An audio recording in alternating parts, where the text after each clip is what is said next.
The world knew them as heroes, two of the greatest military minds the Allied forces had ever produced. But behind the medals, the victories and the carefully orchestrated photo opportunities, George S. Patton and Bernard Montgomery harbored a hatred so intense it nearly handed Adolf Hitler his greatest victory. This isn't the sanitized version you learned in history class. This is the untold story of how ego, jealousy and bitter rivalry almost cost the Allies everything on the beaches of Normandy. By June of 1944, the free world balanced on a knife's edge. Nazi Germany controlled most of Europe, and the only hope for liberation rested on the success of Operation Overlord, the largest amphibious invasion in human history. Dwight Eisenhower, Supreme Allied Commander, faced an impossible task: coordinate the efforts of millions of soldiers, thousands of ships, and countless aircraft to storm Hitler's Atlantic Wall. But his greatest challenge wasn't the Germans. It was managing the two generals who couldn't stand to be in the same room together. George Smith Patton Jr. entered the world in 1885, born into a wealthy Virginia family that never let him forget their Confederate heritage. From childhood, he devoured stories of ancient warriors and dreamed of military glory. At West Point, his classmates remembered him as intense, almost obsessed with becoming a great commander. He struggled academically but excelled at anything involving combat. After graduation, Patton became one of the first American tank commanders, recognizing early that armored warfare would revolutionize modern combat. By World War II, he had cultivated a carefully crafted persona, ivory-handled pistols on each hip, perfectly tailored uniforms, and a vocabulary that would make a sailor blush.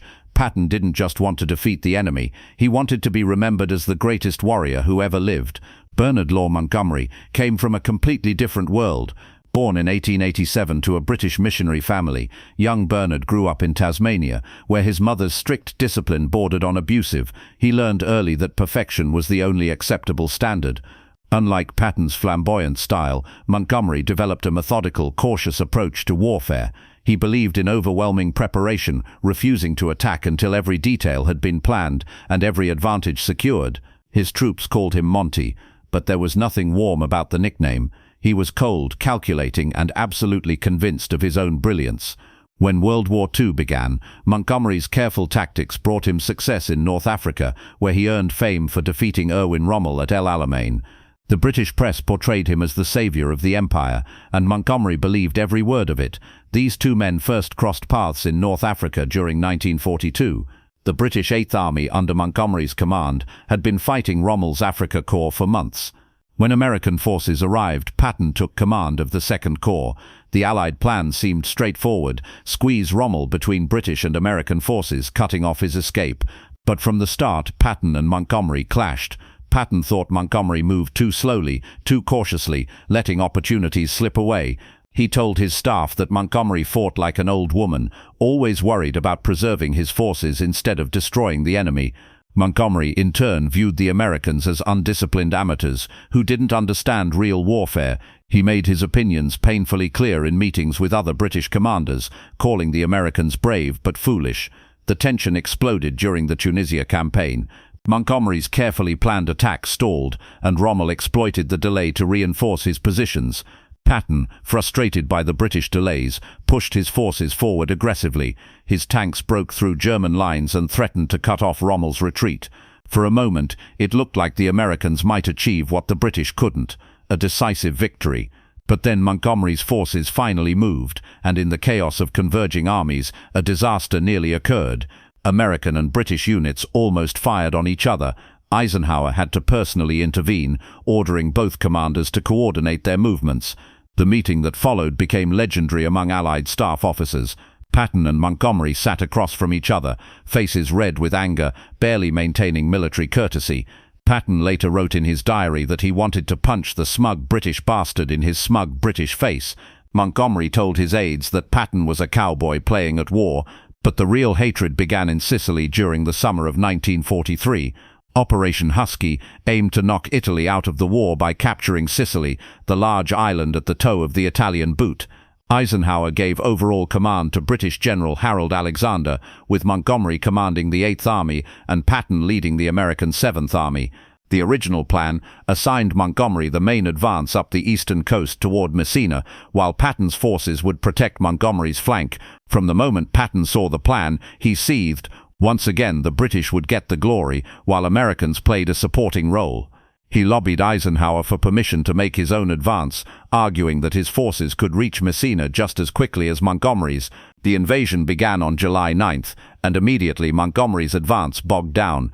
German defenders, led by the skilled commander Albert Kesselring, put up fierce resistance. Montgomery's cautious tactics, which had worked in the desert, proved less effective in Sicily's mountainous terrain. Days turned into weeks, and the British advance measured in yards rather than miles. Patton saw his opportunity. He convinced Alexander to let him swing west and north, promising to capture the island's western ports before swinging east toward Messina. What Patton didn't say was that he intended to beat Montgomery to Messina, proving once and for all which general was superior. The race became an obsession for both men. Montgomery, reading reports of Patton's rapid advance, pushed his troops harder, demanding they break through German defenses. But the more he pushed, the stiffer the resistance became. German forces, recognizing that Montgomery telegraphed his intentions with elaborate preparations, reinforced positions in his path. Meanwhile, Patton's forces moved with lightning speed. He drove his commanders mercilessly, appearing at the front in his jeep, demanding faster progress. His tankers advanced so quickly that supply lines couldn't keep up. Soldiers went without food and water, but Patton didn't care. All that mattered was reaching Messina first. On August 17, 1943, Patton's forces entered Messina. The American general stood in the city square, grinning triumphantly, when Montgomery's lead elements arrived hours later. Photographs of that moment show Patton's barely concealed satisfaction and Montgomery's tight-lipped fury. Patton had won the race, and he made sure everyone knew it.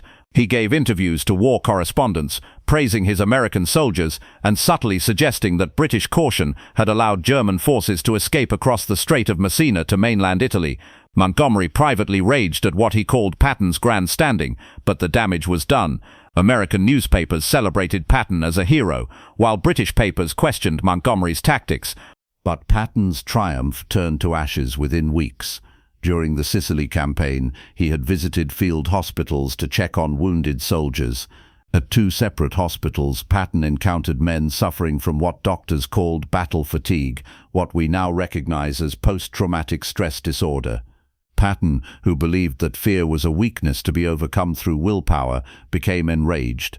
He called the soldiers cowards, accused them of malingering, and in front of other wounded men he slapped them. At one hospital, he drew his pistol and threatened to shoot a soldier on the spot. Word of the incidents leaked slowly. First, medical staff reported what happened to their superiors. Then journalists heard rumors. Montgomery, when he learned of the slappings, saw an opportunity. He didn't leak the story himself. That would have been ungentlemanly, but he made sure British commanders knew what had happened. He suggested in meetings that Patton's temperament made him unsuitable for high command. The scandal finally broke in November, when American journalist Drew Pearson published the story. Public outrage forced Eisenhower's hand. He couldn't fire Patton. The general was too valuable, but he could sideline him. Patton was relieved of command and spent the next 11 months in disgrace, watching other generals lead armies while he rotted in England. Montgomery couldn't resist subtle digs. In meetings with other commanders, he would mention the importance of maintaining discipline and setting proper examples for troops. Everyone knew he was referring to Patton. British newspapers, following Montgomery's lead, published editorials questioning whether Americans had the temperament for high command. The rivalry had moved beyond personal animosity into something more dangerous, a wedge between Allied nations. As 1944 began, planning for Operation Overlord consumed the Allied command. Eisenhower knew the invasion would be the most complex military operation in history, requiring perfect coordination between American, British, Canadian, and Free French forces. The original plan, developed by British Lieutenant General Frederick Morgan, called for a relatively narrow assault on 3 beaches. Montgomery, appointed as ground forces commander for the initial invasion, argued for a broader front. For once, Patton agreed with him. Both generals recognized that a wider assault would stretch German defenses and provide more flexibility for the attacking forces, but even in agreement, they competed. Montgomery lobbied Eisenhower for command of all ground forces, even after the initial invasion phase. Patton, still officially in disgrace, worked backdoor channels to convince Eisenhower that he needed to be part of the invasion. The solution Eisenhower devised was brilliant and dangerous in equal measure. He would give Montgomery command of all ground forces during the initial assault, but once the Allies broke out from the beaches, Patton would take command of the Third Army and operate as Montgomery's equal under Army Group Command. It was a compromise that satisfied no one and guaranteed future conflict. In the months before D-Day, Patton played a crucial role in Operation Fortitude, the elaborate deception plan designed to convince Hitler that the invasion would come at Pas de Calais rather than Normandy. The Allies created a fictional First United States Army Group, supposedly commanded by Patton and positioned in southeast England, directly across from Calais. German intelligence, believing Patton was America's best general, assumed he would lead the invasion. They concluded that the obvious target was Calais, the shortest route across the English Channel. Dummy tanks, fake radio traffic, and deliberate intelligence leaks all supported the deception. Patton hated the assignment. While Montgomery prepared to lead real soldiers into real combat, he commanded imaginary forces in an imaginary army. The night before D-Day, June 5th, Eisenhower gathered his senior commanders at Southwick House. A major storm was battering the English Channel, and the invasion, scheduled for June 5th, had already been postponed 24 hours. Chief Meteorologist James Stagg presented his forecast, a brief window of slightly better weather on June 6th, followed by more storms. The decision fell to Eisenhower: go on June 6th despite marginal conditions, or postpone again and risk missing the narrow window when tides and moonlight would be favorable. Montgomery argued for proceeding. He believed the Germans wouldn't expect an invasion in bad weather, and surprise was worth the risk. Patton, listening to the discussion, agreed for once. Both generals understood that further delays would be catastrophic for morale. D-Day succeeded beyond many expectations. American, British, and Canadian forces secured all 5 landing beaches, though at terrible cost, especially at Omaha Beach, where American forces faced withering German fire. But success on the beaches was just the beginning. The real test would come in the weeks that followed, as Allied forces tried to break out from the narrow beachhead into the French countryside.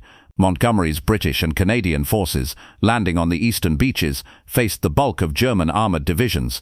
The city of Caen, a D-Day objective expected to fall within hours, held out for weeks. Montgomery's attacks, methodical and carefully prepared, ground forward slowly. Critics, particularly American commanders, began questioning whether Montgomery was too cautious. Patton watched from England, nearly insane with frustration. His Third Army was ready, trained to perfection, but Eisenhower refused to commit them until the breakout phase began. Patton peppered Eisenhower with letters and visits, arguing that his forces could exploit opportunities that Montgomery was missing. He told anyone who would listen that Montgomery's caution was costing Allied lives and allowing Germans to reinforce their positions. Montgomery, reading intelligence reports of Patton's complaints, fired back through official channels. He argued that the Americans didn't understand the reality on the ground. German panzer divisions were concentrating against British positions, precisely because he was threatening key objectives. By drawing German armor east, he was making it possible for American forces to eventually break out in the west. The argument contained truth on both sides. Montgomery's forces were indeed facing the strongest German resistance, and his attacks, however slow, were preventing German commanders from shifting forces west. But his glacial pace also reflected his personality. He wouldn't attack until conditions were perfect, and conditions were never perfect. By late July, with the breakout still stalled, even Eisenhower's patience was wearing thin. He visited Montgomery at his headquarters and, in a tense private meeting, demanded faster progress. Montgomery, unused to being challenged by Americans, took offense. He suggested that Eisenhower didn't understand ground combat and should leave tactical decisions to professional soldiers. On August 1st, 1944, Patton's Third Army officially became operational in France. Finally, after months of waiting, he had a command and a mission. The American First Army, under General Omar Bradley, had finally broken through German defenses at St. Louis in Operation Cobra. Patton's Third Army would exploit the breakthrough, driving deep into France and threatening to cut off German forces in Normandy. Within hours of becoming operational, Patton's forces were moving at speeds that shocked both friend and enemy. His tanks advanced 40 miles in the first day, then another 50 miles. German commanders, accustomed to Montgomery's careful advances measured in yards, couldn't comprehend what was happening. Patton was in his element. He drove to the front daily, appearing wherever fighting was heaviest, urging his commanders forward. When supply officers said they couldn't keep up, Patton told them to find a way or find new jobs. His army lived off captured German supplies and sheer momentum. Within 2 weeks, Third Army had advanced across Brittany and was swinging east toward Paris. Montgomery, still battering against German defenses around Caen, watched American progress with growing frustration. His careful tactics had tied down German armor and made Patton's advance possible, but nobody was giving him credit. American newspapers celebrated Patton's dash across France while barely mentioning British contributions. The Falaise Gap represented the culmination of Allied strategy and the nadir of Allied cooperation. By mid-August, German forces in Normandy were trapped in a pocket near the town of Falaise. Montgomery's forces pressed from the north while American forces, including Patton's Third Army, attacked from the south. The objective was to close the gap and trap hundreds of thousands of German soldiers. It should have been a decisive victory, ending German resistance in France. But closing the gap required coordination between Montgomery and Patton, and coordination required cooperation they couldn't manage. Montgomery wanted Canadian and Polish forces under his command to close the gap from the north. Patton argued that his faster-moving American armor should drive north and seal the pocket. Eisenhower, trying to mediate, drew a boundary line between British and American sectors. Patton, convinced that Montgomery would move too slowly, prepared to cross the boundary and close the gap himself. He told Bradley that stopping now would be criminal, that they had a chance to end the war in France if they just ignored Montgomery's caution. Bradley, caught between following orders and winning the war, told Patton to push forward but be ready to stop if ordered. Montgomery's forces advanced methodically, clearing German positions before moving forward. Patton's forces raced ahead, but then Eisenhower intervened. Concerned about British sensitivities and the political implications of American forces operating in the British sector, he ordered Patton to halt and let Montgomery's forces close the gap. Patton obeyed, furiously. For 2 days his forces sat while the gap remained open. Thousands of German soldiers escaped through the opening, including veteran SS Panzer divisions that would fight again in future battles. When Montgomery's forces finally closed the gap on August 21st, it was too late. An estimated 20,000 to 40,000 German soldiers had escaped. Patton exploded. In meetings with Bradley and other American commanders, he called the decision to halt a betrayal. He accused Montgomery of deliberately moving slowly to prevent Americans from getting credit for closing the gap. He said that political considerations had cost them a chance to end the war months earlier. Montgomery, hearing of Patton's accusations, responded with icy British formality. He submitted reports to Eisenhower, arguing that American impetuousness had endangered the entire operation, that Patton's rush forward had left flanks exposed and supply lines dangerously extended. He suggested that if American forces had been more disciplined, fewer Germans would have escaped. Eisenhower found himself in an impossible position. Both generals had valid points. Montgomery's caution had indeed allowed some Germans to escape, but Patton's aggressiveness had at times outrun his supply lines and created dangerous vulnerabilities. More importantly, the rivalry was damaging Allied unity. British newspapers defended Montgomery, while American papers celebrated Patton. Politicians in Washington and London traded barbs about their respective generals. The alliance that needed to defeat Hitler was fracturing over ego and national pride. The rivalry continued through the fall and winter of 1944. Patton's Third Army raced across France, liberating territory at unprecedented speed, but often outrunning supplies. Montgomery argued for a concentrated thrust into Germany under his command, insisting that his forces could end the war with one bold strike. Eisenhower, trying to balance British and American interests, approved Montgomery's plan for Operation Market Garden, an ambitious airborne assault designed to seize bridges in the Netherlands and open a route into Germany. The operation failed catastrophically, vindicating Patton's argument that Montgomery's caution made him unsuitable for bold operations. When the Germans launched their surprise offensive in the Ardennes in December, creating the Battle of the Bulge, Patton demonstrated his tactical brilliance. He wheeled his entire Third Army north in just 48 hours, an achievement military historians still study, and attacked the German flank. His counter-offensive helped break the German assault and proved that American forces could match any army in the world. Montgomery, given temporary command of American forces in the northern sector of the Bulge, managed to offend nearly every American officer he worked with. He held a press conference in which he seemed to claim credit for saving the American army, infuriating Patton and Bradley. By the time Germany surrendered in May 1945, the relationship between Patton and Montgomery had poisoned Allied command relationships. They had barely spoken directly in months, communicating only through staff officers and official channels. The great alliance that defeated Hitler had nearly destroyed itself through the ego and rivalry of two men who cared more about personal glory than unity. The end came swiftly and tragically for Patton. In the months after Germany's surrender, his political statements and management of occupied Germany created controversy. He suggested that the Allies should immediately rearm Germany and attack the Soviet Union. He compared Nazi Party members to American political parties, saying denazification was too harsh. Eisenhower, exhausted by years of managing Patton's brilliance and recklessness, relieved him of command in October 1945. On December 9th, Patton's car collided with a truck near Mannheim, Germany. He suffered severe spinal injuries and died 12 days later without ever leaving his bed. He was 60 years old. Montgomery lived until 1976, long enough to write memoirs and give interviews about the war. He never publicly admitted that his rivalry with Patton had damaged the Allied cause, instead maintaining that his cautious tactics had saved lives and achieved victory.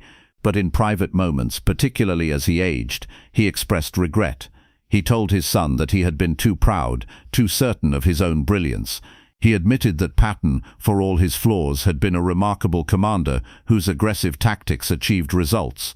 Montgomery's caution never could. The question that haunts military historians remains unanswered. How many lives did the rivalry cost? If Montgomery and Patton had cooperated fully, could the Falaise Gap have been closed in time? Could the war have ended months earlier? Could thousands of soldiers who died in late 1944 and early 1945 have gone home instead?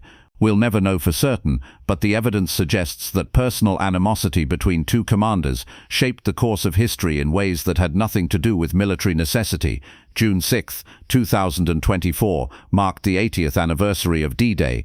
At ceremonies in Normandy, speakers honored the sacrifice and cooperation of Allied forces. They spoke of unity and common purpose, of nations coming together to defeat tyranny. They didn't mention the behind-the-scenes reality, two generals who hated each other so intensely that they nearly handed Hitler victory. That story is too uncomfortable, too at odds with the myth of Allied harmony we prefer to remember. But those who were there, the junior officers and enlisted men who watched their commanders' rivalry play out, knew the truth. They saw opportunities missed because Patton and Montgomery couldn't coordinate. They watched Germans escape at Falaise because ego mattered more than victory. They died in battles that might have been avoided if cooperation had replaced competition. These men, most now gone, understood something modern audiences forget. Even the greatest victories often succeed despite the leaders who command them, not because of them. The legacy of Patton and Montgomery remains complex. Both were brilliant tacticians who made crucial contributions to Allied victory. Patton's aggressive armor tactics revolutionized mobile warfare. Montgomery's careful planning and preparation saved countless lives. But their inability to work together, their insistence on personal glory over common cause, represented a failure of leadership that cost lives and prolonged the war. In the end, they won despite themselves, and the soldiers who served under them paid the price for their commander's pride. History remembers them as heroes, and in many ways they were, but those who knew the full story understood a darker truth. D-Day succeeded not because of Patton and Montgomery, but despite them.